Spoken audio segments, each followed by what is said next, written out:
Hello there, Sagittarius. Welcome to your October 2019 tarot reading. It has been a while since I did a reading for you guys, so I'm really happy to be able to catch up with you all. I hope you all are doing well, and I apologize for my absence for the past few months. I hope that this reading resonates with you, that it also helps you navigate the energies. So, let me talk about what I sense when I was shuffling out the cards, okay? And then we'll talk about this spread. Needless to say, I feel like this spread is very, very focused on all the important love relationships in your life, okay? And I feel like we have four people here, like four court cards indicating people.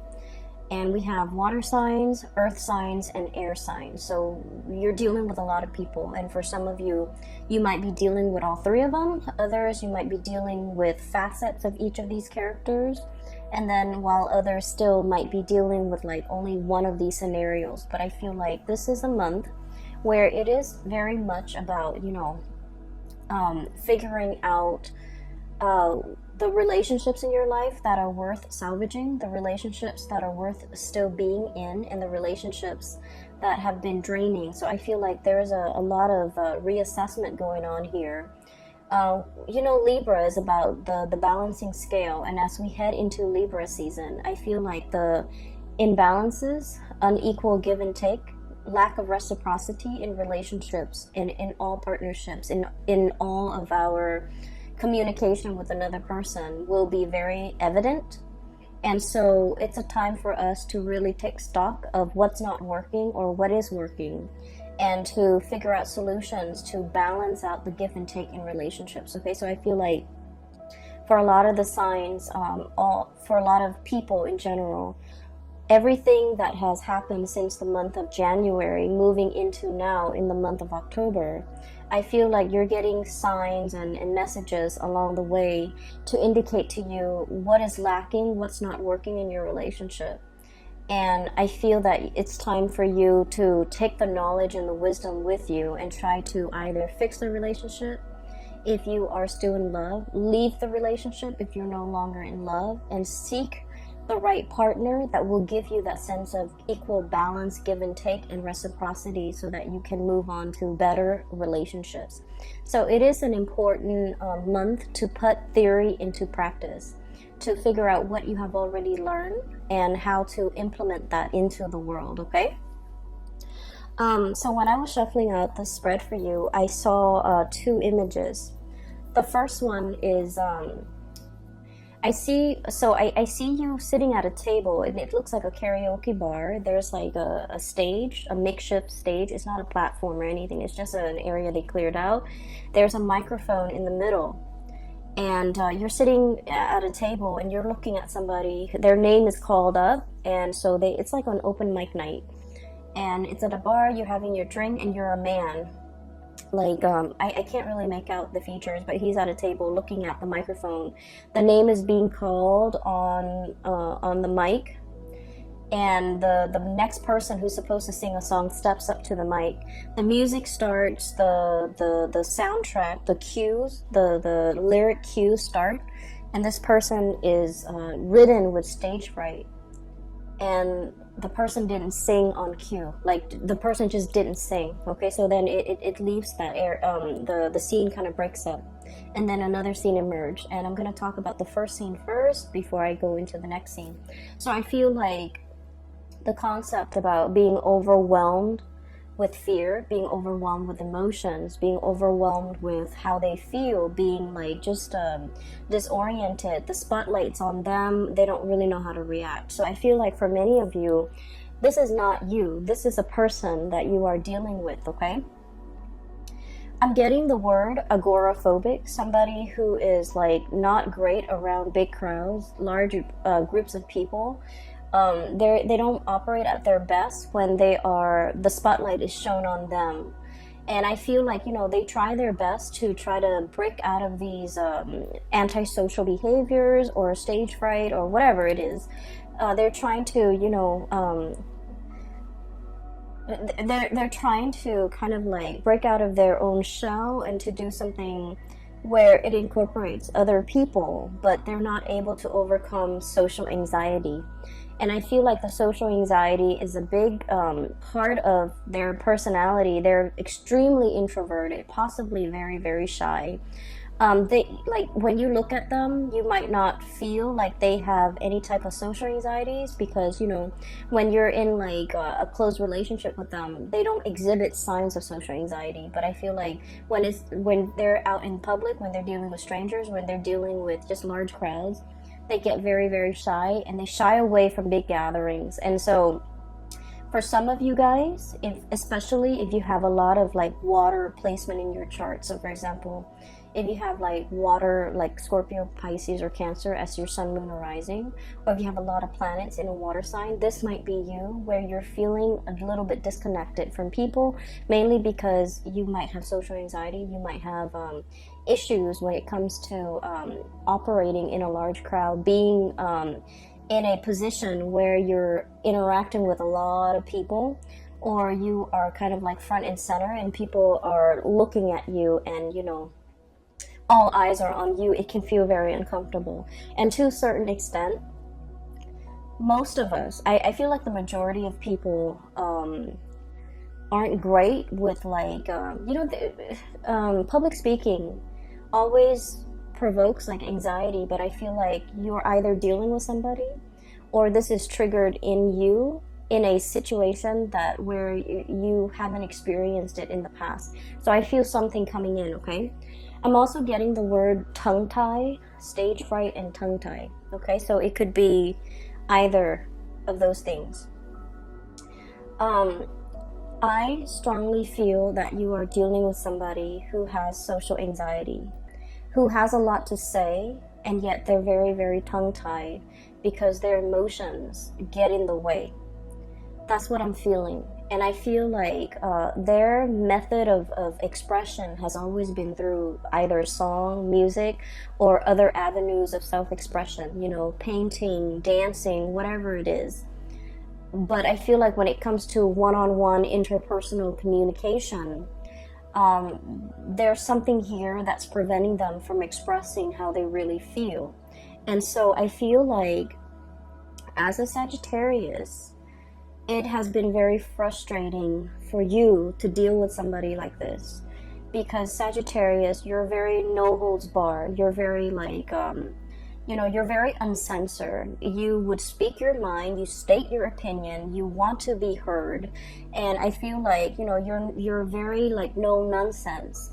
If somebody ticks you off, you will give them a piece of your mind right away. And the beauty about fire signs in particular is that when someone or a situation upsets you, you blow over, like you blow up, but then you get over it. You don't hold things in, you don't hold grudges, you don't hold things in, you don't hold your emotions in. And I feel like it's a very healthy way to live. But you're dealing with someone who's like your counter opposite, okay, like you're a counterpart that's like your total opposite, excuse me. And they hold a lot of stuff in. They're used to repressing. They don't say what's on their mind.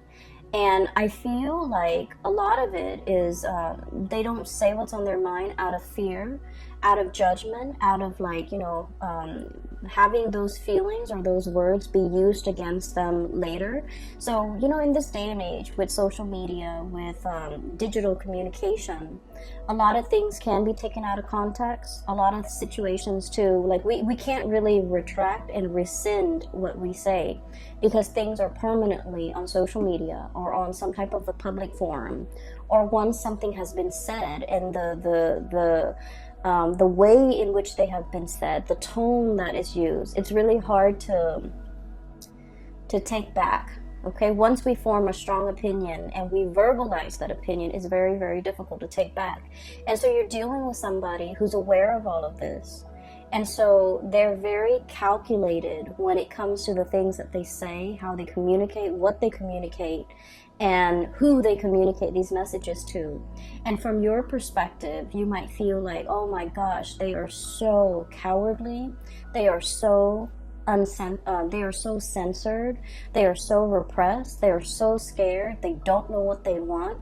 And so you run through the gamut, like these myriad of reasons why somebody or the other person might not, you know, express how they feel. But I feel like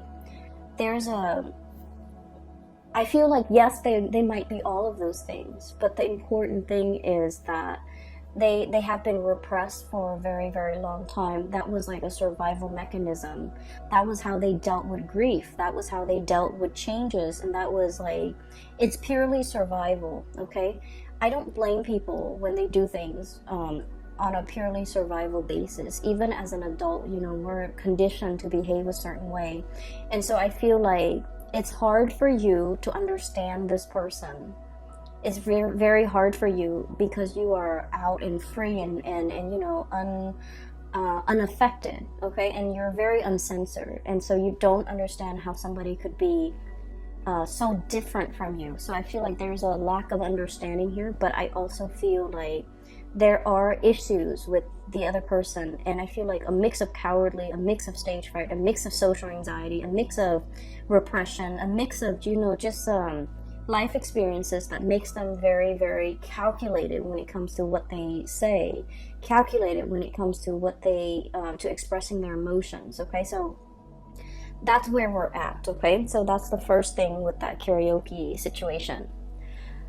The second image that I'm seeing here is I have this little boy. He's wearing a raincoat and his little backpack, and it's like in the morning, and it's kind of drizzling outside, and he's waiting for the school bus. Okay, so he's about like 5 or 6. He's waiting for the school bus. The school bus is supposed to pick him up in front of his house, but he's in the porch because it's kind of sprinkling, and he's debating, you know, I don't want to go to school today. Kids are mean to me, or, you know, I just don't want to go to school today. I don't want to be in school. It's kind of rainy. I'd rather be home. I'd rather and I don't feel that great. And I feel like he doesn't feel that great. It's the weather affecting him. But, you know, children, they can't really verbalize these things. So he's just like, I feel crummy. I want to stay home today. I should tell mom that I don't want to go home. So he's like running through these thoughts in his mind. And then he's like, I don't want to go home. I don't want to go. I don't want to go to school. I don't want to go to school. I want to stay home. And then he's still deliberating in his mind. Should I go back in and tell mom I don't want to go to school?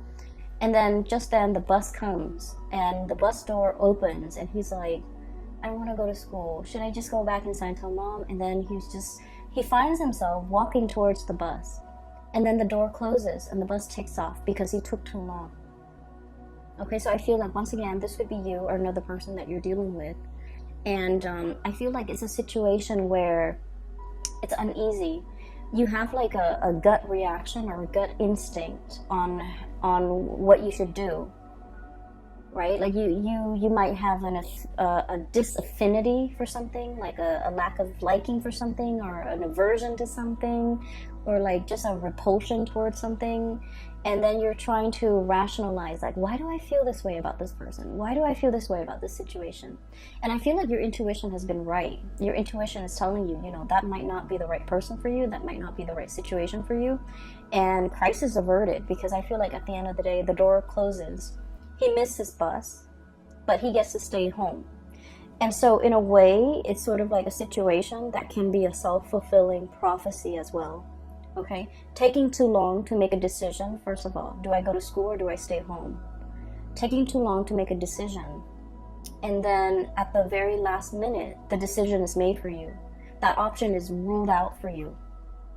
And so inaction, I feel, is as dangerous as like lack of action, or doing something where your heart is not 100% committed in it. It can lead to failure. Does that make sense? Because I'm feeling like there's a self-fulfilling prophecy. It's something that you're just like, oh, it's doomed to fail from the start. I'm just going through the motions to do it, but it's doomed from the start. And because you're half-assing it, and because you're like just going through the motions, and because you're also injecting a lot of just self-defeating negativity into a situation, it fails. And I honestly feel like this is not you, Sagittarius. This is somebody that you're dealing with, where they're like constantly mired in a very, very negative mindset. They don't look at the end goals. They don't look at, you know, pushing themselves past their limit. They let fears and discomfort gets the best of them. They don't challenge themselves. They're not inspired to be a better person. They're not, you know, grasping for these high ideals. So then whatever they do inevitably flops. And you might have witnessed this. You might have been, you know, dealing with them when they go through life and making these decisions. And it's like, the hardest people for a Sagittarius person to be around are people who are very, very negative, okay? I feel Sagittarius people are the most optimistic, or the most carefree, or the most like, you know, it's gonna work out, like just fearless people that I've ever encountered. And I feel like you're dealing with someone who's a naysayer, who's very mired in negativity, who's constantly like, they do things and they're just like, oh, it's not going to work out. So they give up even before they even try. They give up even before the situation started, or they shut something down before it has an opportunity to get off the ground. And you're realizing it now. You're realizing that energetically they are affecting you, okay? The other part of this that I want to emphasize is he wanted to stay home, right? Like the little boy, he wants to stay home. He didn't say anything. And then I feel like there's something here about, you know, tongue-tie, not being able to speak, not having the right vocabulary, not feeling fearful, feeling afraid, feeling censored, okay? So those are the key words as we head into this month, and hopefully these messages will provide a lot more clarity for you when you're dealing with with another person that behaves this way. So right off the bat, what I'm feeling is this is a month of major communications, okay? And especially as it relates to like feelings, emotions, being like where things are kind of laid bare. They're out in the open. They're happening very fast. This to me indicates usually like electronic communication that comes out either physically in person, or like electronic communication where they're coming at you very, very, very fast and you have like a split second to respond, or timeliness when it comes to your response is very important, okay? So there's a lot of communication here. If we're looking at the situation, I feel like if in the past there has been a channel of communication that has been blocked, where you feel like you have to literally pry the answers out of the lion's mouth, okay? You have to like literally like pull out answers, command answers, or like demand it from another person.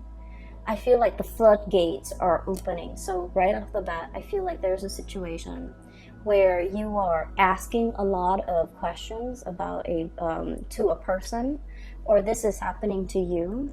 And I feel like for many of you, if it has been, you know, the past few months of like constantly communicating with someone, wanting clarity, wanting like certainty, wanting something solid and concrete, I feel like the floodgates are finally opening, because you have been dealing with somebody who is very tongue-tied, who's very afraid, who is very calculated in the way that they communicate, in the way that they speak.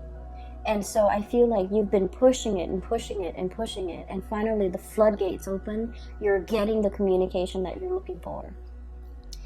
What we have here is a really, really beautiful situation. We have here the Ace of Cups, and this is denoting to me new love, okay? This is like an opening up of the floodgates where feelings are finally expressed for the first time. You definitely have somebody who's coming into the picture, coming forward to make you an offer. And what I sense is you are always very courageous when it comes to being vulnerable, okay? Being vulnerable is like the hardest thing for anybody to do. You put your heart out there, you put your feelings out there, you made yourself known, you made yourself available. You know who you want to be with. And you have made that very, very clear from day one. I'm not playing games. I want this, and this is all that I want. And I feel like because you have been adamantly pursuing it, there's definitely somebody coming into the picture for reciprocity, to reciprocate this outpouring of love. Somebody who's very touched, who's very like, they might have been guarded in the past, but now they're in a position where they trust what you have to say, they trust your emotions, they trust your feelings, and they're still very much shy and trepidatious about making this big leap towards you, jumping in the water, you know, enjoying this relationship even. But they're making an effort, okay? So I feel like it's slow, but it is very steady. And then I also feel like there was a situation in the past where somebody was too strong with their emotions, and I feel like they were too strong, too direct, too fast, too soon, and I feel like the other person got really scared, and they've had some time to mull things over, and now they're coming back in to reciprocate, to have this conversation, to talk about things, to offer you, you know, they might say like, well, wait a minute, you're coming on a little bit too strong, but I do like you, and I feel like, you know, let's take it slow. So I feel like there's somebody here who's wanting to slow things down, not because they don't feel the same way, but because they're rational, and I feel like, you know, they want to, they don't want their emotions to get the best of them, okay? It's not a bad thing to slow things down, but I definitely see a situation where there is tremendous outpouring of love, and you're going to get that reciprocity between you and another person. The other person has been thinking about you, okay? We have here deep in contemplation when it comes to matter of the hearts, the Queen of Cups. Deep contemplation. How's this going to work? How's the future going to look? How are we going to work together as a unit? Where are we going to live? What are we going to do? How do we navigate each other's energies? How do we live in the same space? How do we share resources? This is like serious contemplation, okay? The Queen, she's rational. And in this situation, I do feel like you're dealing with someone who is very mired in their emotions for you. Like it runs very, very deep. This is someone who's very, very maternal or paternal. So they have like a parental energy about them. They might have children. They might be I'm seeing somebody who like really knows how to take care of another person. They don't enter relationships unless it's the long haul. So they might have, you know, dated only like a few people, okay? And so when they date, they think about long term. They think about, you know, the marriage, the engagement, the house, the kids, the happily ever after. They don't rush into a situation just to see what happens. If it doesn't work, then, you know, we'll separate. They don't do that. They don't play like that. And so I feel like your direct energy might intimidate them, might scare them, and it might even make them feel like you're not here to stay. Like they might think you're not as serious. They might think that you're a serial dater. They might think you're after the thrill of the chase, and they might not take you at your word or take you at face value or take you seriously. So I feel like they've been thinking over this about you for a very, very long time. And emotionally, they feel the affinity towards you. They feel that pull, okay? I'm seeing a situation where somebody is definitely coming forward, okay? This is the Chariot, forward momentum, two disparate energies working together, moving the Chariot in the same direction. So I do see, and I say this a lot with Sagittarius, you and a partner who might be from, you know, like an interracial type of a situation, okay? The traditional depiction of this card is we have the black sphinx or the black horse and the white horse working together to pull the chariot along, and I usually think of that as like an interracial couple, two people who might be very culturally different, okay? So keep in mind, for example, you might be like born in the same country, and then one person, you both might move to the United States, and one person is still a lot more traditional, the other person might be very Americanized. So in a way, that's like still culturally different, okay? So I see variations of that in this card, where you and the other person, there might be a lot of cultural differences that you have to learn about one another. You have to understand about one another in order to make it work. And so there might have been a lot of difficulties in the past to overcome in this relationship as a unit. There might have been a lot of communication problems. You never gave up on it. You never threw in the towel because you knew intuitively that, you know, it was worthwhile, it was worth it. And you knew, you felt how they felt about you. You felt it even though they never said it, because they were scared of their feelings. They were afraid of being found out. They were afraid of, like, you know, how they felt. They were afraid. They were running from it. And I also feel like they were so, it caught them off guard, and the feelings were so strong that it was hard for them to verbalize it, and they were afraid of it. They didn't want to face it. They didn't want to admit to it. They didn't want to talk about it. But moving forward, I feel like there's a breakthrough here where the floodgates open, and this outpouring of love and emotions is definitely coming through, where the other person is coming into the picture, wanting a conversation and wanting to build, okay? You have another character here, so that's, I see one person who's very afraid, and then I have another person who's very calculated with their words, with the things that they do. They're very measured with what they do. So this is one person here, and I see another person. And this person shows up here as the King of Pentacles, okay? It doesn't matter. I'm not reading the signs anymore because I feel like you have crossovers. You have people with so many astrological placement that the signs, sun sign or moon sign or rising sign, it doesn't even matter anymore. But what I have here is the King of Pentacles. This is someone who's very, very hardworking, okay? Like, they have worked very, very hard for everything in their lives, okay? This wasn't somebody who was born into wealth. They didn't have a trust fund. They didn't have a large inheritance from their deceased, you know, family members.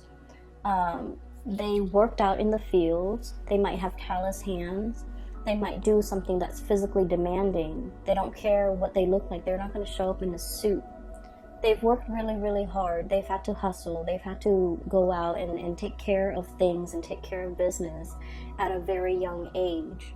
And when you're deprived of a childhood, when you've had to grow up really, really fast, when your whole life was all about work and responsibilities, you can be very, very emotionally absent, right? So I just want you to understand where this person is coming from. This is like the pillar of responsibility, okay? This is somebody who make a lot of sacrifices for the greater good. This is also somebody who really craves stability. They crave predictability. They crave hard work. They crave an opportunity to prove themselves. And so just imagine you're dealing with someone like that, and when they look at you, you're hot, fiery, and passionate. You're very unpredictable. You're very uncensored. You're very no holds bar. You're very impulsive as well, I feel. But you're so lucky because your impulses don't get you in trouble. But Aries do. And I feel like to a certain extent, Aquarius and Leo, their impulses, you know, and Pisces, their impulses often get them in trouble. But I feel like you're ruled by, you know, Jupiter, which is the planet of luck. You have a guardian angel. And you never get yourself in sticky situations for very long. There's always an out for you. But the point is, they look at you, and everything that you do is like runs counter to everything that they have done thus far to achieve everything in their life. So they look at you as a wild card. They look at you as kind of like, it's exotic and fun and exciting and passionate, but it's unstable. That's how they perceive you. And so this is not somebody that enters situation, relationships, friendships with, like, you know, arms wide open. They're calculated with the things that they say. They're calculated with you know, projecting outcomes. They crunch numbers. They think about odds and probabilities. And I feel like the odds of them going after you is very low, mainly because they feel like it's a wild card. I feel, though, there's still going to be communication with you and this person. This is what I usually call, like, you know, ringing the bell, okay? This is like the lobby attendant. somebody coming in, making their presence known, ringing the bell, and they're going to make their presence known. There's still going to be communication. They're still enthralled and seduced by you. And I also feel like they're still very much like wanting that connection. But I do sense, and I'm not into, telling you to change your behavior or anything like that in order to be with this person. I just feel like it's going to take some time. It's going to take some time for them to learn to trust you completely. It's going to take some time for the two of you to work out your differences. It's going to take some time for this person especially to really open up. And in the meantime, the love, the affection, the chemistry is great. And the attention that you give them is really good for their ego. They really enjoy it. But I feel like there's a little bit more of a heart-soul connection here. But I also feel like you're putting a lot of work in this situation. It is time for you to kind of like step back a little bit and let this person come forward towards you. So don't take this burden upon yourself. Let this person share the burden. Let this person do the work. As soon as you realize that you can lay down these wands, you're going to know that, this person is so reliable. They're going to pick up those wands and walk alongside you. So I feel like there's a situation here where you're pushing, and you might need to take a breather, take a step back, and they're going to start to come forward, okay? So don't do things out of just, don't do things out of that impulse of emotion, needing to show the other person, needing to prove to the other person. I feel like it's time for you to kind of like give this connection a little bit of a rest, because then you're going to realize that they're going to come in and reciprocate. What we have here is your ships finally coming into the picture. Okay. I see a lot of career success here for many of you. I mean, aside from this situation, I do feel like you're in a position where you're in a leadership capacity. You're leading people, you're teaching people, informing people. People are coming by to ask for your opinions, your ideas, and things like that. And so you're in a really good position professionally. You have been spending a lot of time working on this area of yourself, either bearing yourself from in work, or working on projects that really bring you a lot of joy and passion, like projects that are expansive, that are helpful to humanity, I feel, in some way, and just projects that you closely, your values and the values of the projects are closely aligned. And because of that, I feel like you're hedging, or you're on the verge of, some major breakthroughs when it comes to your career. And because you're in this position, you have a lot of things going on. You have a lot of suitors in your periphery, and you have you're just in a very, very good space where your attention is not preoccupied, or it's not scattered, and it's not caught up in some control situation where you want a certain outcome. I feel like you're in a very good, free, breathable space, and it's expansive.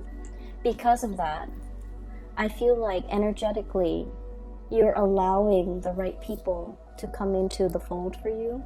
You're making room for the people that want to reciprocate, and you're laying down these burdens as well towards people that are not in the picture for your greater good, or who are not willing to put in the time and the work and the effort. Okay, so I definitely see some major communication breakthroughs.